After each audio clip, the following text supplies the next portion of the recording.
જય હિન્દ. નમસ્કાર મિત્રો. ઘણા સમયથી કેટલાક તાલીમાર્થીઓની એ લાગણી અને માગણી હતી કે સર કંઈક જાણવા જેવું અને નોલેજ વધે તે માટે યુટ્યુબ પર લાઈવ કરો. તો દોસ્તો, તમારી લાગણીને અવગણી શકતો નથી અને આજથી દર રવિવારે સાંજે લગભગ 6 વાગે તમારા માટે વિડીયો અપલોડ કરવાનો પ્રયત્ન કરીશ. પછી કેવો રિસ્પોન્સ મળે છે તેના પર આધાર છે. તો ચાલો શરૂ કરીએ આજનો કંઈક નવું જાણવા સમજવા માટેનો પ્રયત્ન. દોસ્તો, સૌપ્રથમ તમારી સામે આ એક ઇમેજ મૂકેલી છે. એ ઇમેજ એ શાની છે એ તમારે બહુ જ જલ્દીથી કોમેન્ટમાં બતાવવાની છે. જુઓ, ઓળખો અને કોમેન્ટમાં બતાવો કે શું છે. તો દોસ્તો, જે ઇમેજ દર્શાવી તે છે ભારત રત્ન. આ છે ભારત રત્નનો ફ્રન્ટ વ્યૂ અને આ છે ભારત રત્નનો રિયર વ્યૂ. તો દોસ્તો, આજે ભારત રત્નમાં આપણે ભારત રત્ન શું છે, કોને આપવામાં આવે છે, સન્માનિત મહિલાઓ કોણ કોણ છે, ભારત રત્નની અન્ય વિશેષતાઓ શું છે તે વિશે આજે વિગતે આપણે સમજવાનો પ્રયત્ન કરીશું. દોસ્તો, ભારત રત્ન એવોર્ડ એ પીપળાના વૃક્ષના પાનના આકારનો હોય છે અને આ ભારત રત્ન એવોર્ડ એ પ્લેટિનમ ધાતુમાંથી બનેલ સૂર્યના આકારનું ચિહ્ન ધરાવતું ભારત રત્ન છે, જેમાં અશોક સ્તંભ નીચે લખેલું છે સત્યમેવ જયતે. તો ભારત રત્ન મેડલની રચના કંઈક આ પ્રકારની છે. ભારત રત્ન સન્માન વિશે વિગતે વાત કરીએ તો તે ભારતનો સર્વોચ્ચ નાગરિક સન્માન પુરસ્કાર છે. કલા, સાહિત્ય, વિજ્ઞાન, સાર્વજનિક ક્ષેત્ર, ખેલ જગત જેવી સેવાઓ બદલ આપવામાં આવે છે. તેની સ્થાપના 2 જાન્યુઆરી 1954માં થઈ હતી.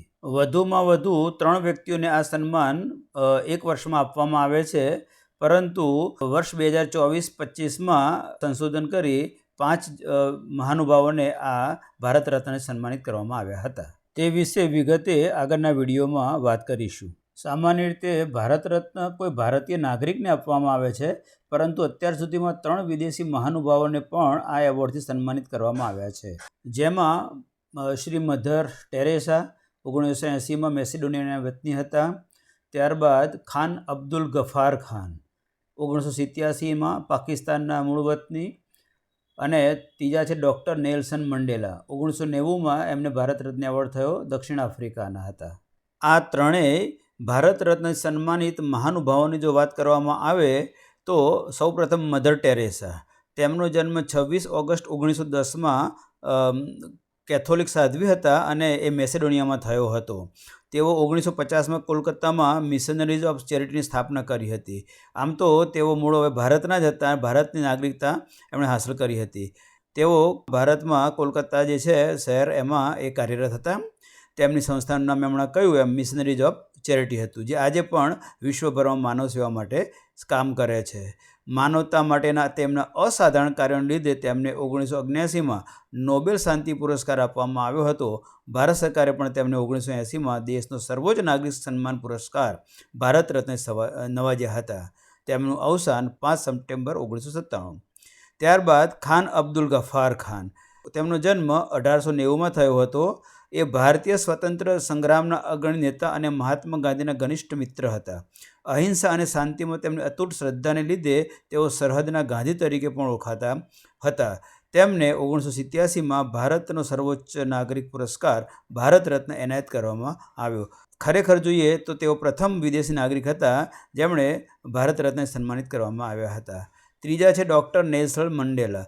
ડૉક્ટર નેલ્સન મંડેલા એ દક્ષિણ આફ્રિકાના પ્રથમ અશ્વેત રાષ્ટ્રપતિ અને માનવાધિકાર માટેના એ વૈશ્વિક પ્રતીક હતા. રંગભેદ સામે લડતા તેમણે 27 વર્ષ જેલમાં વિતાવ્યા. અહિંસા અને સમાનતા માટેના તેમના સંઘર્ષને કારણે તેમને દક્ષિણ આફ્રિકાના ગાંધી તરીકે પણ ઓળખવામાં આવે છે. તેમને 1993માં નોબેલ શાંતિ પુરસ્કાર અને ભારતના સર્વોચ્ચ સન્માન ભારતને નવાજવામાં આવ્યા હતા. સૌથી વધુ વયે ભારત રત્ન પુરસ્કારથી સન્માનિત થનાર શ્રી ધોંડો કેશવ કરવેજી હતા, જેમને 100 વર્ષની આયુએ ભારત રત્ન સન્માનિત કરવામાં આવ્યા હતા. શ્રી ધોંડો કેશવ કરવેજીનો જન્મ 18 એપ્રિલ 1858માં થયો હતો અને તેમનું અવસાન 9 નવેમ્બર 1962માં થયું હતું. ધોંડો કેશવ કરવેજી મહર્ષિ કરવે તરીકે પણ ઓળખાતા હતા અને તેમણે મહિલા અને બાલિકાઓ માટે અને તેમના કલ્યાણ અને શિક્ષણ માટે અથાગ પ્રયત્નો કર્યા હતા. વિધવાઓ માટે પણ તેમણે પુનર્વિવાહ માટે ખૂબ લડાઈ લડી હતી. એ તેમના જ પ્રયત્નોનું પરિણામ છે કે જેના થકી SNDT જેવી મહિલા વિશ્વવિદ્યાલયની પણ સ્થાપના કરવામાં આવી. હવે જો સૌથી નાની વયે કોને ભારત રત્ન એવોર્ડ મળ્યો તો તે છે શ્રી સચિન રમેશ તેંડુલકર. તેમને ફક્ત 40 વર્ષની ઉંમરે ભારત રત્ન જેવા સર્વોચ્ચ નાગરિક પુરસ્કારથી સન્માનિત કરવામાં આવ્યા હતા. તેઓએ ટેસ્ટ ક્રિકેટમાં અને વન ડે ક્રિકેટમાં થઈ દુનિયામાં સૌથી વધુ 100 સદીનો રેકોર્ડ કર્યો છે અને કુલ 200 ટેસ્ટ મેચ રમનાર એ વિશ્વના પ્રથમ ખેલાડી છે, જેમના થકી ખેલ જગતમાં ભારતનું ખૂબ ઊંચું નામ થયું છે. ભારતનો સર્વોચ્ચ નાગરિક સન્માન પુરસ્કાર ભારત રત્ન આપવાની શરૂઆત 1954માં થઈ આપણે જોયું. તો સૌ પ્રથમ કોને ભારત રત્ન એવોર્ડ એનાયત થયો તો તેમાં પહેલા હતા ચક્રવર્તી રાજગોપાલાચારી, ત્યારબાદ બીજા હતા ડૉક્ટર સર્વપલ્લી રાધાકૃષ્ણન, ત્યારબાદ ત્રીજા નંબરે એ જ વર્ષે ડૉક્ટર CV રામનને ભારત રત્ન સન્માનિત કરવામાં આવ્યા હતા. આ ત્રણેય મહાનુભાવોની જો વાત કરવામાં આવે તો પ્રથમ શ્રી ચક્રવર્તી રાજગોપાલાચારી, જેમનો જન્મ 10 ડિસેમ્બર 1878માં થયો હતો તામિલનાડુમાં. તેઓ મહાન સ્વાતંત્ર્ય સેનાની અને રાજકારણી હતા. સ્વતંત્ર ભારતના પ્રથમ ભારતીય ગવર્નર જનરલ પણ તેઓ રહી ચૂક્યા છે. તેઓ ઉત્કૃષ્ટ વકીલ, વિચારક અને સાહિત્યકાર પણ હતા. બીજા ડૉક્ટર સર્વપલ્લી રાધાકૃષ્ણન, વ્યવસાય મૂળ તેઓ શિક્ષક હતા. તેમનો જન્મ 5 સપ્ટેમ્બર 1888માં થયો હતો, જેમના માનમાં અત્યારે આપણે શિક્ષક દિવસ તરીકે પણ ઉજવીએ છીએ. તેઓ સ્વતંત્ર ભારતના પ્રથમ ઉપરાષ્ટ્રપતિ અને બીજા રાષ્ટ્રપતિ હતા. ત્રીજા છે sir CV Raman. Sir CV Raman Chandrasekhara Venkataraman ભારતના મહાન ભૌતિકશાસ્ત્રી હતા. 28 ફેબ્રુઆરી 1928ના રોજ તેમણે પ્રકાશના પ્રકિરણની શોધ કરી અને તે રામન ઇફેક્ટ તરીકે જાણીતી થઈ. 1930માં તેમને નોબેલ પુરસ્કારથી પણ સન્માનિત કરવામાં આવ્યા હતા. તેઓનો જન્મ 7 નવેમ્બર 1888માં તમિલનાડુમાં થયો હતો. દોસ્તો, આ વિડીયોમાં તમને આપેલી માહિતી જો ઇન્ફોર્મેટિવ લાગ્યું હોય તો વિડીયોને લાઇક, શેર અને સબસ્ક્રાઇબ કરવા નમ્ર વિનંતી. આભાર.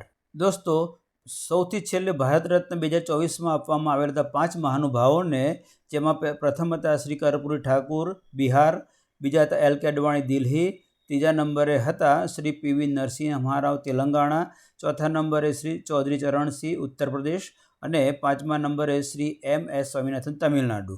જો આ 5 મહાનુભાવોની ટૂંકમાં માહિતી આપું તો શ્રી કર્પૂરી ઠાકોર એ બિહારના ભૂતપૂર્વ મુખ્યમંત્રી અને મહાન સ્વતંત્ર સેનાની હતા.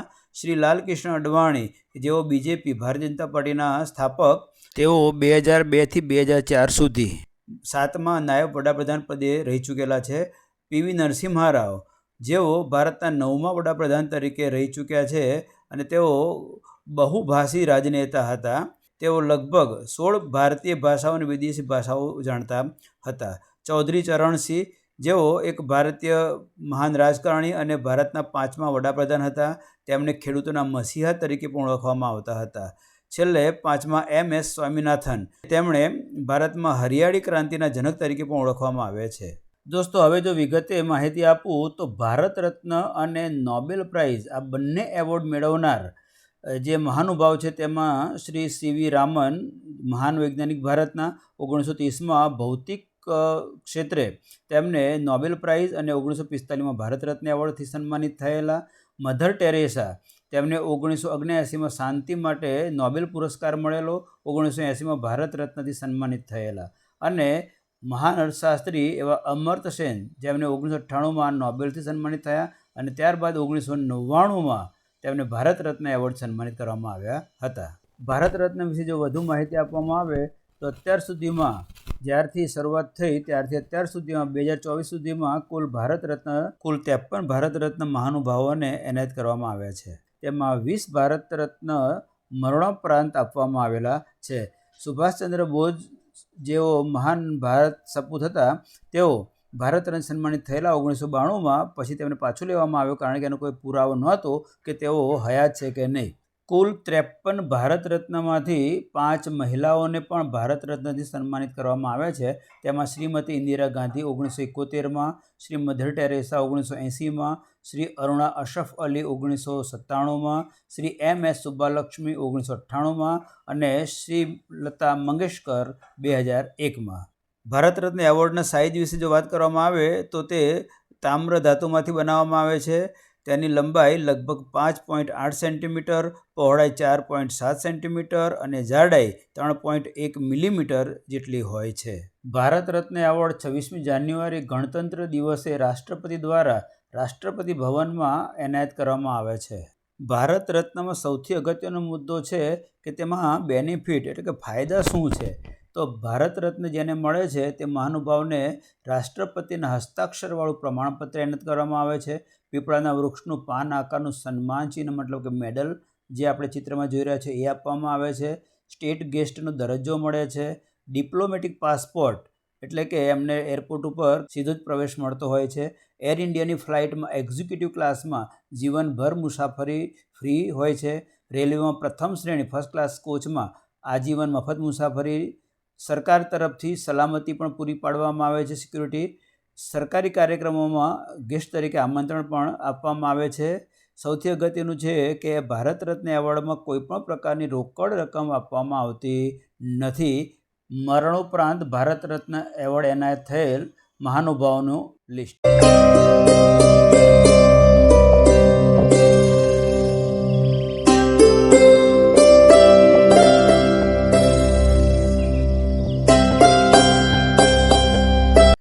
દોસ્તો, કાર્યક્રમના અંતે તમને જણાવી દઉં કે ભારતના ટોપ 5 એવોર્ડ કયા કયા છે. ક્રમશઃ સર્વોચ્ચ award Bharat Ratna, second number Padma Vibhushan, third number Padma Bhushan, fourth number Padma Shri અને 5મો પરમવીર ચક્ર જે ભારતના સૈનિકોને નૌજવાનોને આપવામાં આવે છે. દોસ્તો, અમારો નાનો પ્રયાસ તમને જરૂર પસંદ આવ્યો હશે. તમારો અભિપ્રાય મને કમેન્ટમાં જરૂર જણાવજો. નમસ્કાર, ફરી મળીશું.